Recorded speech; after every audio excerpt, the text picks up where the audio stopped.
Ladies and gentlemen, the ringing of that phone bell means mystery, adventure. Nero Wolfe's office, Archie Goodwin speaking. You're a... And you've lost your... Oh. Archie, the answer is no. Hold on a second. The answer to what is no, Mr. Wolfe? I shall not attempt to find a blonde for anyone. You've got the man on the phone a little wrong, Mr. Wolfe. He's not looking for a blonde. He's looking for a prize fighter. Indeed. Have him come here. Okay. Mr. Wolfe will see you at 8. So long. I was all set to argue with you about taking the case. You gave in too fast. Nonsense. I'm fascinated by the thought of anyone misplacing a prize fighter.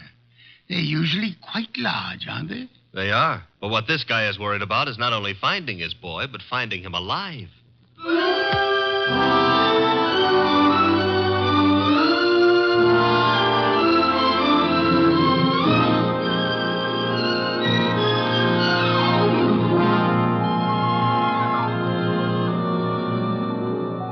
Ladies and gentlemen, it's the bulkiest, balkiest, smartest, and most unpredictable detective in the world. That chair-born genius, Nero Wolfe, created by Rex Stout and brought to you in a new series of adventures over this NBC network in the person of Mr. Sidney Greenstreet.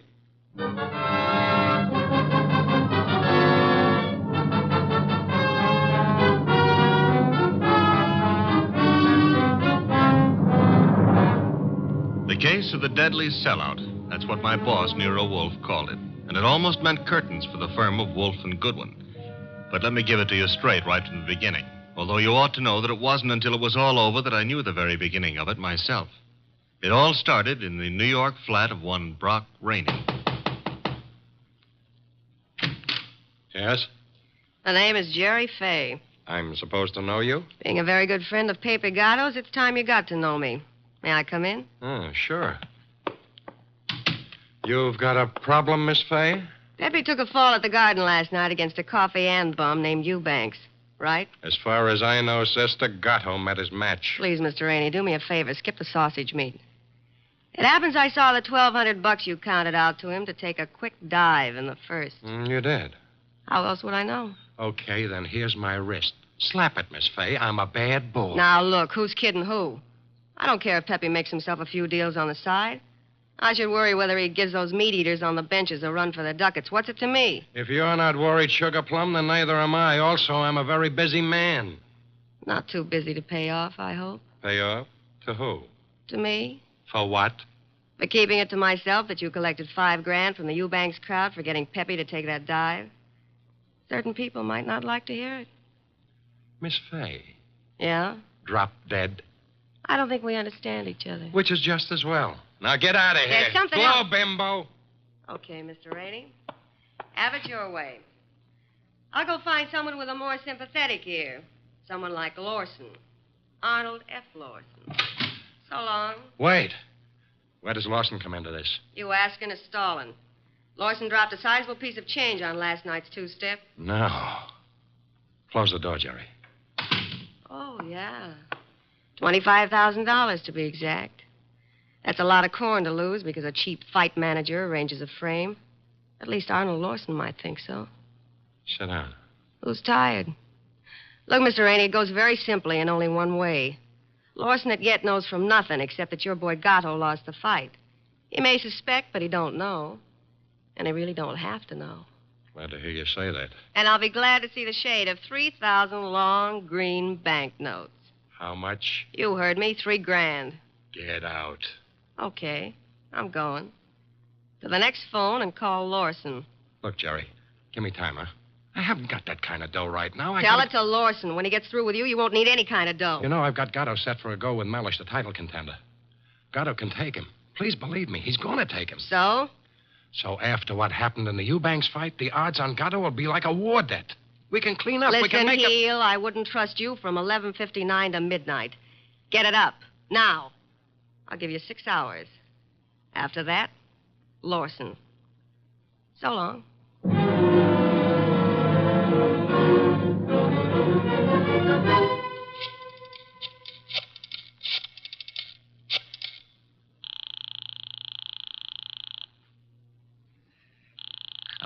Come on. Hello? Hello, Rainey, this is Gatto. Hiya, Pepe. Look, the boys dropped in on me at the office at Mindy's. Lawson wants to see me. What? Lost? Look, Bum, I'm the one with the cauliflower ears. You heard me. What do I do? Nothing. But Don't but go how- near him. Stay home. Let me take care of it. How? I What don't- do you do? I don't know yet, Pepe, but I'll find a way. How did he find out? Your girlfriend. What? She wouldn't do that. She hates the guy. Hate him or love him, she told him. I can't believe it. I suggest you call our little doll Jerry and give her your regards for the double cross. Meanwhile, stay put in your apartment. Don't move. But Rainey. Hello. Hello.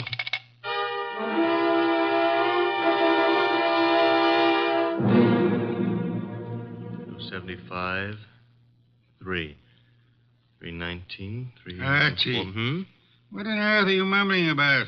The high cost of blonde. Indeed. Oh, you can say that again. I have no intention of doing so. Okay, be smug. But there must have been a time even in your life when knickknacks from Tiffany figured on the budget. Phooey. Not to mention steak dinners and champagne. Or what did you feed your girls? Peppermint lozenges? Nonsense. Nonsense. They preferred lime. Oh, I'm dying, and he laughs. Mr. Wolfe? Yes? I have decided that you are giving me a raise. Archie, this is not a period in which unilateral decisions are wise. So I'll be a dope and get a raise, huh? As for your future mental attainments, you may be right. As for a raise... You want to drive me to gambling? Like betting on fights or going... Okay, it's the doorbell, and I'm answering it. The name's Rainey. You're Goodwin? I'm Goodwin. Come in. Is Wolfe in? Mr. Wolfe is always in. Unlike prize fighters, I guess. Come on. Thank you. Mr. Wolfe, this is Mr. Rainey, the man who lost his prize fighter. How do you do, sir? I'm not doing so good. Mr. Wolfe, you got to help me. That will depend. On what? The fee? I digress. Your problem is what, Mr. Rainey? Mr. Wolfe, I manage a fighter named Gatto. Maybe you've heard of him. I have not. However, that is of little significance. You are having difficulty with this Mr. Gatto? I'm not having difficulty with him. I can't find him. Maybe you better let me give you the whole picture, huh? Very well. Well, Gatto is an up-and-coming boy, Mr. Wolfe. He had a little upset last week with a guy named Eubanks. But everybody knows in spite of that, Gatto's heading for the big time.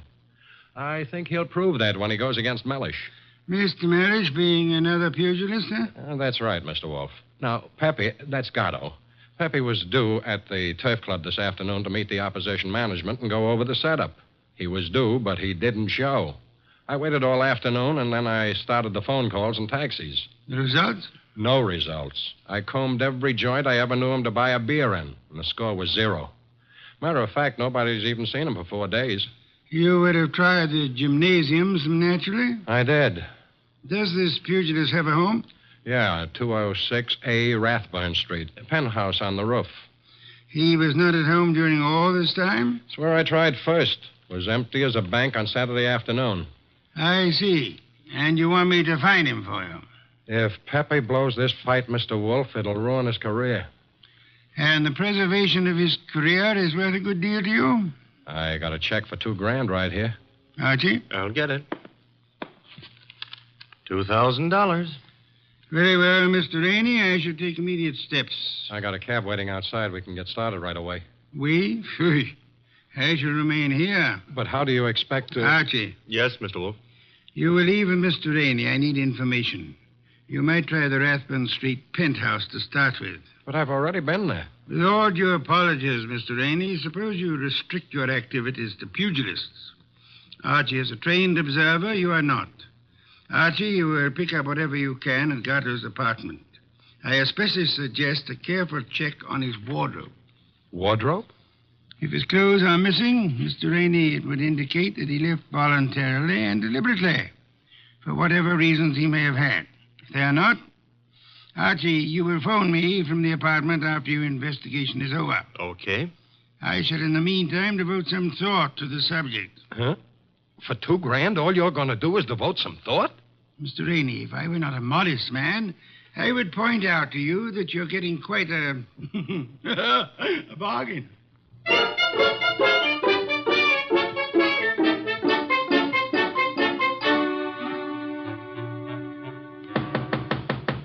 Gatto? Gatto? He's not here. I told you that. I was up here before. He left the door unlocked? I had a key. Guess I forgot to lock up after I left. Now, let's look around. Bathroom? Yeah. Empty.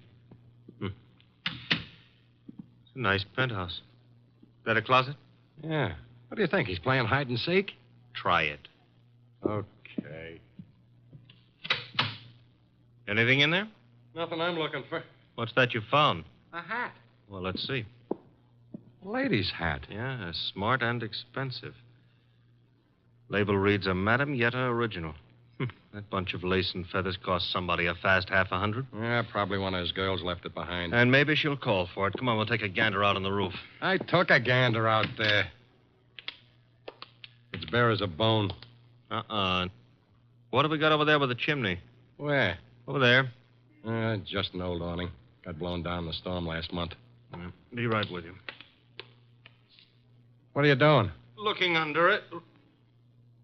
Oh, brother. You found him. Yeah, we found him, chum. A little late. 2 holes in his dorsal development and dead as a clay pigeon. Yeah. Well, what have you got to say? Well, now at least the bookies will cancel all bets. We both save our dough. Yeah. I got to phone Mr. Wolfe.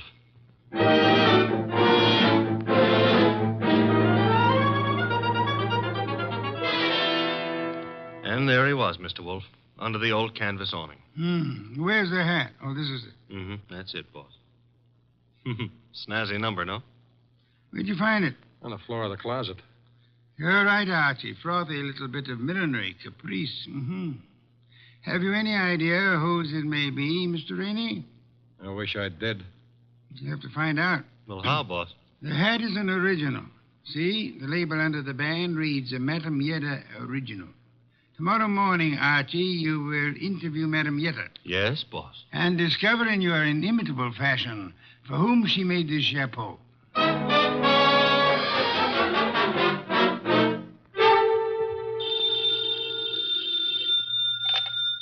Hello? Archie again, Mr. Wolfe. Per your instructions, I have just talked to Madame Yetta. What did you learn? Madame Yetta tells me she made that hat for a Mrs. Lawson, Who is Mrs. Lawson? wife of an ex-beer hustler who's in the chips and puts on airs. Lives in a penthouse of the Bradford Arms. I was just about to hop a cab and go up there, boss. Good. Keep this up, Archie. And through sheer practice, you may yet develop a full-blown intelligence. Well, I'm trying, Mr. Wolfe. And after the Lawsons, I do what? Return here immediately and hurry.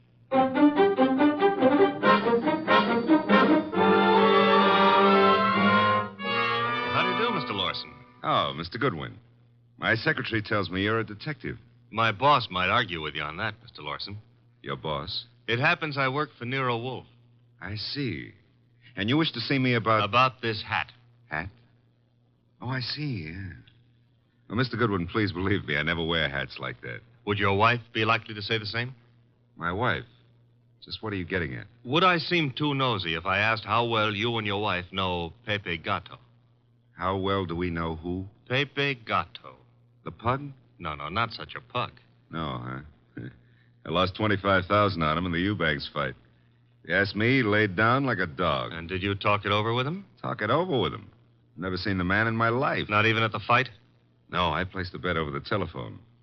I'd scarcely have anything to do with a character like Gatto, Mr. Goodwin. You surely won't from here on out, Mr. Lawson. What do you mean? Gatto is dead. You don't say. He was murdered last night. Murdered? And what would you say, Mr. Lawson, if I told you that this hat is your wife's and that it was found in a closet in Gatto's apartment? Now, wait a minute. Let me get this straight. Are you implying... Not implying. Facts are sticking out. What time was this dumb brute done away with?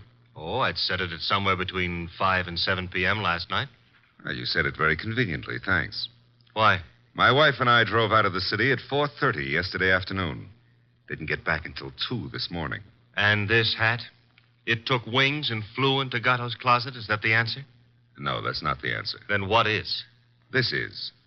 A month and a half ago, I was with Celia on a bus top.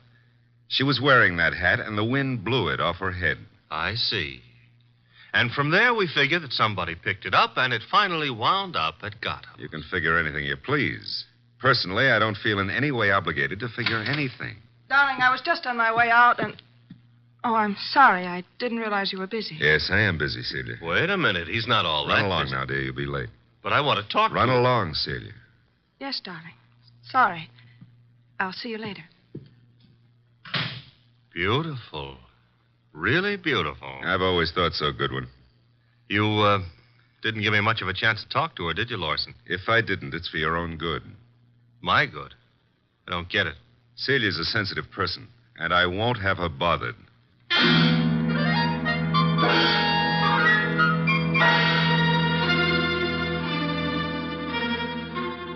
And do you mean to tell me you let him scare you? Let him scare me. Say, will you stop being so fearless with my life? The guy said don't bother my wife, so I didn't bother his wife. It was that simple. Apparently his wife is not blonde. Answer the phone, Archie. No, you answer it. Now you've hurt my feelings. Oh, well. Hello? I want to speak to Mr. Nero Wolfe. Mr. Wolfe speaking. Oh? Is it true that you're interested in the Gatto murder? Who are you, and how do you know he's been murdered? The second question is none of your business. And as for the first, call me Jerry. Jerry. How do you do, Jerry? Jerry. Where do you call? Would you like to come to an auction? An auction? You know, going, gone, to the highest bidder. And what are you placing on the auction block, Miss Jerry? A few facts. All in good condition and guaranteed to make it a cinch to snag the Gatto killer. Sounds promising. Only you'll have to bid against real money. May I have the address of the auction room? You'll have no trouble finding it. Your assistant was there last night. Where? The penthouse on top of 206A Rathburn Street. The big item goes on at 4 bells.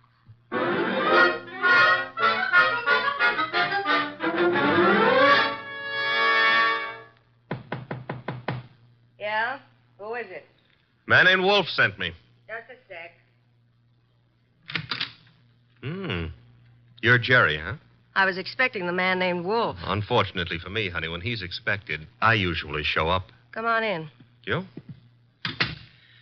See, I'm the legs of the combination. He's the brains. It makes a nice division of labor. I see. You came in plenty of time. On the nose is our custom. Where are the rest of the bidders? Any second now. Mm-hmm. How many besides me are coming? One. Small auction. But big action. How'd you happen to decide on this? I knew Gatto pretty good. And you were fond of him pretty good, huh? How did you guess? Well, you've got a key to this place of his, or you couldn't let yourself in. It adds, no? Gee, you should have been a detective. Just what I keep telling Mr. Wolfe. Look, tell me, Jerry, darling, this other person who's coming to the auction, who? The killer? You don't say. You sure the killer isn't here already? Look, I didn't kill him. The story you would like me to believe is that you witnessed the killing, huh? Called the killer and Mr. Wolfe and said, come on, kids, you can get me either to talk or shut up, depending on who pays the most. That it? Something like that. Mm-hmm. Okay. Prove you know what you're talking about. Who is the killer? Is it Block Rainey? Should also have your head examined, pretty boy. I talk for dough and only for dough. Not that I'm mercenary or anything, but... Okay, tell me this. How come you saw the killer in the act? Simple. I was here with Gatto. Called me to come see him. While I was here, the shot came through the window there from the roof. You know something, sweetheart? What? I can't understand how a girl like you, a pretty nice girl under all that paint and powder and Broadway shellac, how you could do a thing like this. You were in love with Gatto. I know that. Everybody does. And still you're willing to keep your mouth shut if the killer pays enough. How come? What's the matter, honey? Did I hit a tender spot? I don't think you understand. Sure, I was in love with the goof. Then along comes this other dame. She's rich and beautiful, and she has everything to give him. Ooh, do I know her? Of course you do. She... Jerry. Oh. Jerry.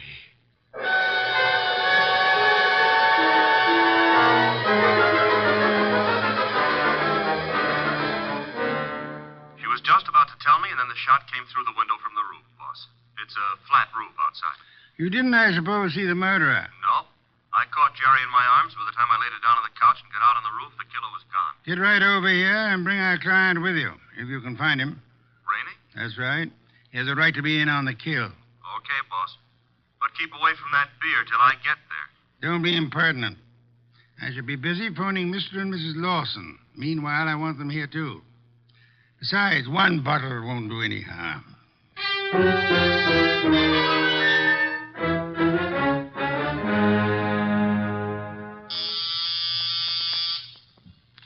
Ah, there they are. Let them in, Archie. You remain seated, Mr. Rainey. Okay, Mr. Wolfe. Well, come in, Mr. Lawson. Come in. Mr. Wolfe here? He's here. Nice of you to come. Anything to help the law. Ah, Mr. Lawson. Your wife didn't come. No, Mr. Wolfe. She was out when you called. Sorry, I forgot to tell you. I left word with the butler, however.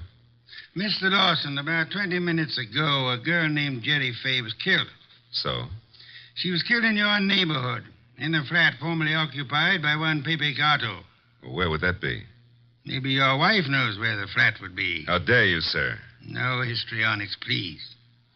Where was your wife when the girl was killed? I'm advising you that if there is an alibi, now's the time to state it. I wouldn't humiliate Celia by alibying for her. Then the police will pick her up. But she didn't kill this girl, Mr. Wolfe. You have reasons for that opinion? The best of reasons. I'd be grateful if you'd state them and let me be the judge of their excellence. One should do. This one. Celia's out in the country visiting her mother. Oh? Does that settle it? Possibly.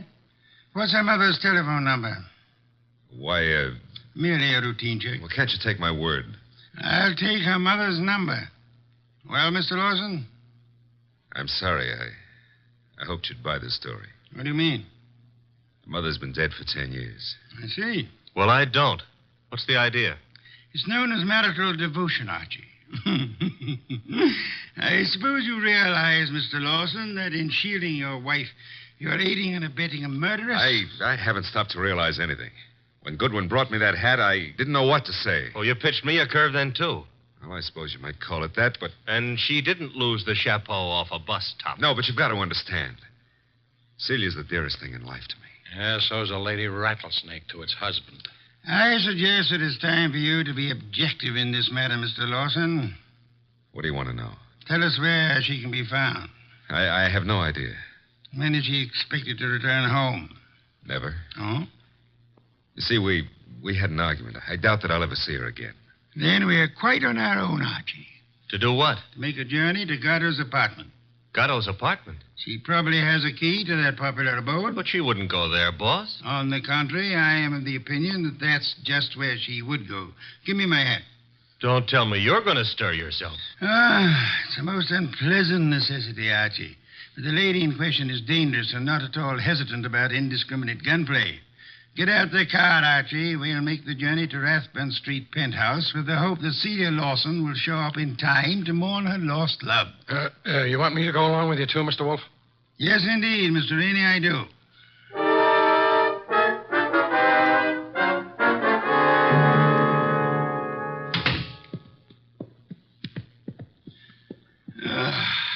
I trust this chair will hold me. Should. Biggest chair in the house. Mr. Wolfe. Yes, Mr. Rainey? Mr. Wolfe, am I to understand that the way you have it figured is that Mrs. Lawson killed Gatto, and then to keep the girl from pinning the crime on her, she killed her, too? What's the matter, Mr. Rainey? Don't you think the theory holds water? Well, yes. I mean, of course it does. Thank you. On the other hand, there is room for doubt. I'm glad to hear you say that, Mr. Wolfe. Would you mind explaining? I'll explain, Mr. Lawson. Mr. Goodwin was in this room when Jerry Fay was killed. Right, Archie? Right, boss. He ran as quickly as he could out onto the roof, but your wife was nowhere in evidence. What difference does that make? A good deal, I'd say. Wouldn't you, Archie? Yes, a detail like that would give a jury room for doubt. Oh, don't be a fool. How so, Rainey? Well, I was about to agree with Rainey. I mean on sheer logic. I'm afraid I miss your point, Mr. Lawson. Well, what if Goodwin didn't see her? That proves nothing. She fired the shots, and then she ran down the fire escape. What fire escape? The one a few feet beyond the chimney. Mr. Lawson, Yes? who told you there was a fire escape there? Why, Yeah, who did? You can't see it from here, Lawson. well, I just imagined there might be. Sensationally accurate imagination, Mr. Lawson. Allow me to congratulate you. I don't know what you have in mind.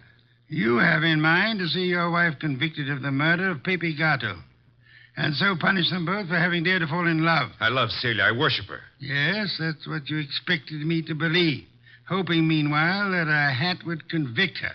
You worshipped her until she became fascinated by a young savage animal known as Pepe Gato. No. At that point, the worship shifted into reverse, and you went green with hate. Hate that drove you to climb that fire escape that you know so much about and shoot him in the back. You're dreaming. Jerry Fay saw you in the act, and when she was about to divulge your identity to Archie, you killed her too, meaning to hang her murder on your wife along with the other killing. That's a lie. Mr. Lawson, I didn't bring you here to apprehend your wife. There's really no reason why she should come here.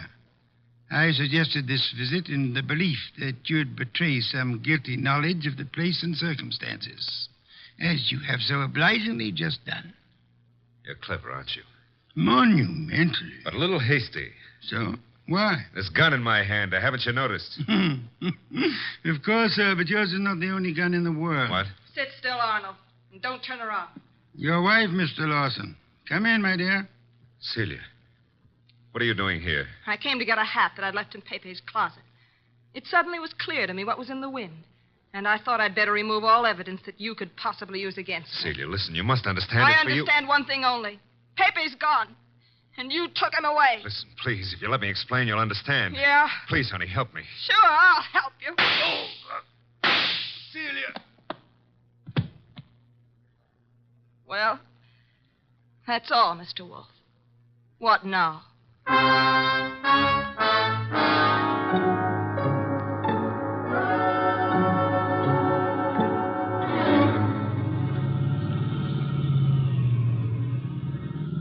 Archie, why is it when you drive it always gets so crowded outside? Will it go tough on her, boss? Why not? She killed a man in cold blood. Though she actually saved our lives while doing so. I hope that helps her at the trial. I hope so, Archie. After all, if she hadn't done what she did, what would have happened to the lobster bisque? What lobster bisque? The lobster bisque that Fritz is making for dinner. Hurry, Archie. It really can't be appreciated unless it's eaten hot.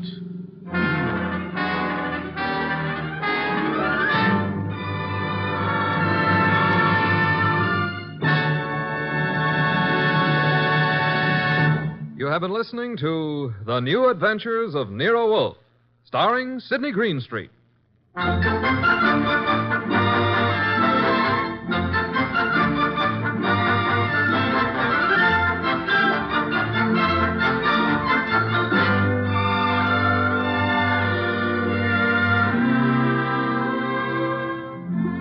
Tonight's transcribed story was based on the characters created by Rex Stout.